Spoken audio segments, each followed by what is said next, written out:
मैं डॉक्टर तोमर साहब को भी बधाई देता हूं और आपको भी बधाई और शुभकामनाएं दोनों देता हूं कि आपने यूपी का वोट युद्ध, इसको कभी हमारे जो कभी जनसंघ के संस्थापक और बाद में भारतीय जनता पार्टी के भी विचारक पंडित दीनदयाल उपाध्याय जी ने इसको ऐसे कहा था, जो आपने नाम दिया है यूपी का वोट युद्ध, उन्होंने ऐसे कहा था कि लोकतंत्र में जनमत को तैयार करना चाहिए और राजनीतिक दलों को जनता के पास जाकर के जनमत क्या चाहता है उसके अनुरूप अपना घोषणा पत्र बनाना चाहिए। तो ये मैं शुभकामनाएं देता हूं कि आपने हमारा काम भी आप कर रहे हैं। यहाँ जनता बैठी है, इनसे जो सुझाव आएंगे वो हमारे घोषणा पत्र में भी काम आएंगे और आपके जो प्रश्न होंगे उनका जो हम जवाब देंगे वो जनमत को तैयार करने में भी हमारी मदद करेगा। तो ये दोनों बातें मनीष जी आपने ली है, मैं आपका शुभकामना देता हूं कि आपने सब्जेक्ट भी अच्छा चुना है। मैंने तो जब उद्घाटन हुआ था चैनल का तब भी कहा था न्यूज इंडिया राष्ट्र की आवाज, और मैंने ये बात जब कही थी तब भी कहा था राष्ट्र की आवाज न्यूज इंडिया। और अनुराग ठाकुर जी भी वर्चुअली जुड़े थे उद्घाटन के समय दिल्ली से, तो उन्होंने भी कहा था कि जो न्यूज इंडिया राष्ट्र की आवाज है ये अपने आप में संदेश दे रहा है, ये अपने आप में संदेश दे रहा है कि हमें राष्ट्र क्या बोल रहा है उसके अनुरूप आचरण करना चाहिए। जी, राष्ट्र क्या बोल रहा है उसके अनुरूप आचरण करना चाहिए। मेघवाल साहब, आपने एक बात कहते कहते संकेत और संदेश में ये कह दी कि आखिर इस पूरे साक्षात्कार में आपका जो लक्ष्य है विजय। Arjuna is known by his aim not by his arrow. और आप खुद एक कुशल प्रशासक रहे हैं और कुशल प्रशासक होने के साथ साथ संगठन का कौशल भी आप में भली भांति दिखाई दे रहा है, क्योंकि जिस तरह से आप इतने कोहरे के बीच दिल्ली से निकलकर ब्रिज की भूमि आप पहुंचे, न्यूज़ इंडिया के इस मंच पर आकर अपनी बात रखने के लिए आप तैयार हुए, आपके बहुत बहुत बधाई। सबसे पहला सवाल, 7 क्षेत्र ब्रिज, गोरखपुर, काशी, कानपुर, अवध और पश्चिमी उत्तर प्रदेश, कितनी बड़ी चुनौती अर्जुन मेघवाल के सामने ब्रिज में बीजेपी का परचम लहराना। देखिए, ब्रज प्रथम चरण में चुनाव है, हमारा पश्चिम का क्षेत्र और ब्रज के क्षेत्र में प्रथम चरण के चुनाव है। प्रथम चरण का इसका मतलब आगाज यहां से हो रहा है, यूं मानिए ये भगवान श्री कृष्ण की धरती है, ब्रज पवित्रतम ये स्थल हम कह सकते हैं भारत का, जिसने कभी आध्यात्मिका क्षेत्र में ये केंद्र रहा।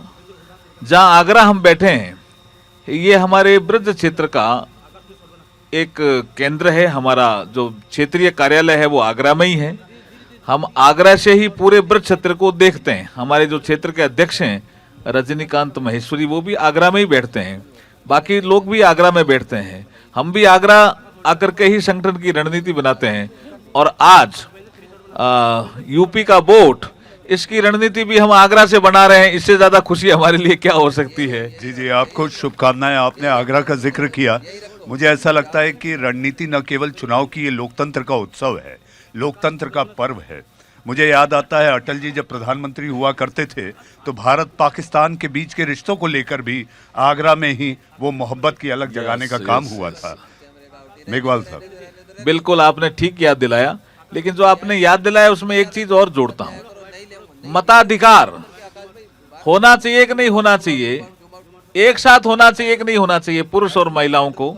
तो उस समय संविधान सभा में जो बहस हुई थी और बाबा साहब भीमराव अंबेडकर जी ने जो उस समय कहा था कि नहीं, सबको एक साथ अधिकार दो, गरीब को, अमीर को, महिला को, पुरुष को, सबको मताधिकार दीजिए एक साथ। तो लोगों ने कहा कि कुछ लोग पढ़े लिखे नहीं है, उनको भी, तो उन्होंने कहा उनको भी दीजिए। बोला क्यों? इसलिए मैं कहता हूं कि मताधिकार मिलने के बाद भारत के लोग जब मत देने जाएंगे तो they will celebrate as a festival. ये बाबा साहब का शब्द है संविधान सभा में, they will facilitate, they will celebrate this election day as a festival. और आपने भी अभी प्रयोग किया कि ये उत्सव है चुनाव का, ये उत्सव शब्द उस समय संविधान सभा में भी गूंजा था। और मैं बिल्कुल ठीक कह रहा हूं कि उस उत्सव में सबसे ज्यादा मताधिकार का प्रयोग होना चाहिए, सबको वोट देना चाहिए, और जो अच्छा शासन दे सके, जो अच्छा विकास का काम कर सके, जो उत्तर प्रदेश का भविष्य ठीक कर सके, उत्तर प्रदेश को उत्तम प्रदेश बना सके, उसको वोट देना चाहिए। और भाजपा उसमें नंबर 1 पर खड़ी है, इसलिए भाजपा के पक्ष में हम बात करते हैं। जी, हम भाजपा के पक्ष में बात करते हैं। आपने उत्सव की बात की, लेकिन मेघवाल साहब एक दानव दिखाई दे रहा है इस उत्सव को भंग करने के लिए, रंग में भंग करने के लिए। वो दानव कोई और नहीं बल्कि कोरोना दिखाई दे रहा है। इसमें सबसे बड़ी चुनौती कोरोना काल में चुनाव आयोग के सामने भी इस उत्सव को पूरा करने में चुनाव आयोग ने कमर कसी है। लेकिन आप लोगों के लिए कितनी बड़ी चुनौती कि वर्चुअली अब आपको अपने मतदाता तक पहुंचना होगा, क्या तैयारी है आपकी? मैं मनीष जी, एक चुनाव आयोग, मुख्य चुनाव आयुक्त की एक बात को जो उन्होंने प्रेस की थी, उस समय उन्होंने कहा था कि कोरोना का कालखंड है, माना, लेकिन उन्होंने एक बात शेर के माध्यम से की थी। आप भी शेर और शायरी को पसंद करते हो। उन्होंने कहा वैसे तो आंधियों में दीपक जलाए जा सकते नहीं है, लेकिन आंधियों में भी कुछ दीपक जलाए जा सकते हैं, किसी का आवरण लेकर के, किसी का सारा लेकर के। तो कोरोना कालखंड है, लेकिन इस पीरियड में भी चुनाव कराए जा सकते हैं। इसलिए चुनाव आयोग ने ये घोषणाएं की है और जनता भी तैयार बैठी है। दल भी जो चुनाव आयोग ने बंदिशें लगाई है उसको मानेगी, और डिजिटल मोड पे अब ये ज्यादा चुनाव होगा। ग्राउंड में हम जाएंगे, छोटी छोटी बैठ के करेंगे, कोई सभा भवन होगा उसकी परमिशन लेके वहां बैठ के करेंगे, मॉलों में जाएंगे, 1 to 1 संपर्क करेंगे, घर घर संपर्क करेंगे, प्रत्येक वोट से संपर्क करेंगे। Bharatiya Janata party digital mode से भी चुनाव लड़ने के लिए पूरी तरह से तैयार है। डिजिटल मोड के जरिए भी तैयार है। और जहां तक बात की जाती है, एक हम लोग विश्लेषण कर रहे थे मेघवाल साहब, तो उसमें ये देखा गया कि आपके मुकाबले बाकी दूसरे जो पलड़े हैं वो झुके हुए दिखाई देते हैं। सारा जो वर्चुअल वजन है वो आप ही की तरफ खिंचा हुआ दिखाई देता है। देखिए, हमारे प्रधानमंत्री जी टेक्नोलॉजी को अडॉप्ट करने में सबसे ज्यादा विश्वास करते हैं। जो जो टेक्नोलॉजी आती है उसको बहुत जल्दी अडॉप्ट करते हैं, और यही कारण है कि डीबीटी जैसी योजना प्रधानमंत्री जी लाए, डायरेक्ट बेनिफिट ट्रांसफर। पहले लोग पेंशन का पैसा भी खा जाते थे, जो लाभार्थी है उसके खाते में सीधा पैसा जाता नहीं था। ऐसे भी दल यहां रहे हैं सत्ता में भारत में, जो कहते थे कि हम 100 रुपए भेजते हैं, क्षेत्र में जाते जाते वो 15 पैसे हो जाते हैं। अब प्रधानमंत्री मोदी जी ने टेक्नोलॉजी के माध्यम से 100 रुपए जो दिल्ली से चलता है वो सीधा लाभार्थी के खाते में 100 रुपए ही पहुंचता है। ऐसा शासन मोदी जी ने दिया है, योगी जी ने उसको धरातल पे उत्तर प्रदेश में भी उतारा है। जी, उत्तर प्रदेश में ये उतरा है। लेकिन मुझे याद आता है राजीव गांधी ने भी इस बात को स्वीकारा था मेघवाल साहब कि आखिर पैसे तो निकलते हैं लेकिन पहुंचते नहीं। मोदी जी ने इसको साकार किया। आगे बढ़ते हैं, हमारा जहाज अब टेक ऑफ हो चुका है मेघवाल साहब। कोहरे से थोड़ी दिक्कत हुई, सॉफ्ट सवालों के साथ हम आगे बढ़े, अब हम एयरबोर्न हो चुके हैं। मेघवाल साहब, मेरा सीधा सवाल, बागियों को लेकर आप क्या कहेंगे? लगातार लोग कालीन बिछाए बैठे हैं और लोग चलते चले जा रहे हैं। 1 नहीं, 2 नहीं, 3 मंत्री हो गए, 7 विधायक हो रहे हैं। और जानकारी ये आ रही है, मेरी हमारे सरफराज सैफी से भी बात हो रही थी, तमाम लोगों से बात होती है, वो ये कह रहे थे कि अभी तो कई और नाम बाकी हैं। तो आखिर बागियों को कैसे रोकेंगे मेघवाल साहब? देखिए, अवसरवादी लोग हैं। मैं आपके इस मंच के माध्यम से कहना चाहता हूं कि जो भी गए हैं ना, मुझे लगता है एक ही जगह उन्होंने टाइप करा है, फॉन्ट्स देखना उनका, और एक ही तरह के आरोप हैं। आप देखिए, स्वामी प्रसाद मौर्य भी अपने त्याग पत्र में आरोप लगाते हैं, पिछड़ों की उपेक्षा। आप मुझे बताइए कि मोदी जी ने जुलाई 2021 में मंत्रिमंडल का विस्तार किया, 27 पिछड़े सम्मिलित किए। किसी प्रधानमंत्री ने सम्मिलित किए क्या? पिछड़े समाज के उत्थान के लिए एक आयोग, ओबीसी कमीशन बना हुआ था, लेकिन उसको संवैधानिक दर्जा प्राप्त नहीं था। ये प्रधानमंत्री मोदी जी ने संवैधानिक दर्जा प्राप्त दिया। आज पीएम आवास बन रहे हैं, 42 के करीब लाख, 42 लाख योगी जी ने पूरे उत्तर प्रदेश में पीएम आवास बनाए हैं। ये अधिकतर पिछड़ों को ही मिले हैं। 3 करोड़ के आसपास शौचालय बनाए हैं, ये पिछड़े और दलित को ही मिले हैं।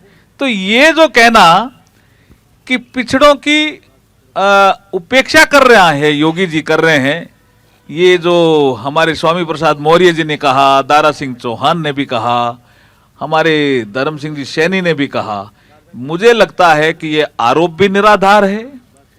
वो सरकार में रहे तब तारीफ करते थे। मैं आपको एक भाषण सुना दूंगा स्वामी प्रसाद मौर्य जी का, जो श्रम को लेकर के एक श्रम मंत्रालय को लेकर के एक पूरा प्रोग्राम था जिसमें नरेंद्र मोदी जी भी आए हुए थे। और उनको जब स्वामी प्रसाद मौर्य जी को पहले बोलने के लिए कहा तो उन्होंने मोदी जी की क्या तारीफ की है, योगी जी की क्या तारीफ की है, और 7 दिन बाद ही आपको याद आ रहा है कि पिछड़ों की उपेक्षा हो रही है। इसका मतलब आप विरोधाभासी जीवन में जी रहे हैं, आपका थॉट कंसिस्टेंट नहीं है, और ऐसे अवसरवादी लोगों को यूपी की जनता चुनाव में पूरा बखूबी जवाब देगी और भारतीय जनता पार्टी को जिताएगी और उनको परास्त करेगी, ऐसा मुझे लगता है। जी जी, वो तो ये कह रहे हैं जिस दिन उन्होंने साइकिल पर अखिलेश यादव की करियर पर बैठे और साइकिल चली तो उन्होंने मंच से कहा, हालांकि उसमें कोरोना नियमों की भी खूब धज्जियां उड़ी, आपने भी देखा होगा। मेरे जीवन में मेघवाल साहब ये पहली बार था कि मंच के पीछे लिखा हुआ है वर्चुअल प्रेस वार्ता, और प्रेस वार्ता में न जाने हजारों सैकड़ों कार्यकर्ता थे, पत्रकार थे ही नहीं। तो प्रेस वार्ता का स्वरूप भी बदल रहा है। मेरा सवाल आपसे ये, उन्होंने मंच पर कहा 80 बनाम 20 की लड़ाई ये छेड़ी योगी जी ने। स्वामी प्रसाद मौर्य कहते हैं 85 बनाम 15, और 15 में भी बंटवारा है, 85 तो हमारा है। देखिए, मोदी जी के शासनकाल में एक हमारा मंत्र है जिसको योगी जी भी अपना रहे हैं। मंत्र है सबका साथ सबका विकास। ये जब सबका साथ सबका विकास हम कर रहे हैं, हम अगर शौचालय बना रहे हैं तो हम नहीं देख रहे हैं कि ये अल्पसंख्यक समुदाय का अगर गरीब है, सामाजिक आर्थिक सर्वेक्षण में नाम आ रहा है, तो हम उसको काट नहीं रहे हैं, उसका शौचालय बना रहे हैं। ये अखिलेश जी की सरकार थी जो नाम देख करके फैसला करती थी, हम नाम देख करके फैसला नहीं करते हैं। हम आपके पास भी आएंगे, लेकिन फैसला करते थे, सवाल जवाब के लिए हम फैसला करते थे। एफआईआर में ऐसे विषय भी आए हमारे पास, फैसला वो ऐसा करते थे। लेकिन हमने जो शौचालय दिए वो सबको दिए, हमने उज्ज्वला में गैस दी वो सबको दी, और हमने अगर पीएम आवास में मकान दिए तो सबको दिए। सब वर्गों को ध्यान रख रहे हैं, सब वर्गों का ध्यान रख करके फैसला कर रहे हैं। आपके पास आ रहे हैं और आपके पास आ रहे हैं सबको इस वक्त सबका साथ सबका विकास, ये हमारा नारा है, ये हमारे काम करने का मूल मंत्र है। विकास और डेवलपमेंट यही हमारा मुख्य उद्देश्य है। जी, यही आपका मुख्य उद्देश्य है, और जनता कुछ बात कहना चाहती है, हम उनसे बाद में बात कर लेंगे। मेरा सवाल आपसे ये है मेघवाल साहब कि जिस तरह से अखिलेश का आपने जिक्र किया, आपने एक वक्तव्य दिया था, एक बयान था आपका जिसमें अखिलेश को कृष्ण नहीं जिन्ना सपने में आते हैं, मुझे वो स्मरण आता है। नहीं, वो जिन्ना शब्द उन्होंने यूज किया, हमने तो किया नहीं ना। और उन्होंने खाली यूज ही नहीं किया जिन्ना, उन्होंने एक बार प्रेस में पूछा दोबारा, अभी गलती से हो गया क्या, तो उन्होंने कहा नहीं मैंने सही शब्द यूज किया है, आप किताबों में पढ़ लीजिए। तो हमारी तरफ से ये आया कि भी पाकिस्तान की किताबों को पढ़ना है कि भारत की किताबों को पढ़ना है। आप जिन्ना की तुलना सरदार पटेल से करते हैं। सरदार पटेल वो महापुरुष हैं जिसने देश को जोड़ा, और जिन्ना वो आदमी है जिसने देश को तोड़ा। तो ये तो जिन्ना के पक्षधर लोग हैं, चुनाव में सब पता लगेगा इनको।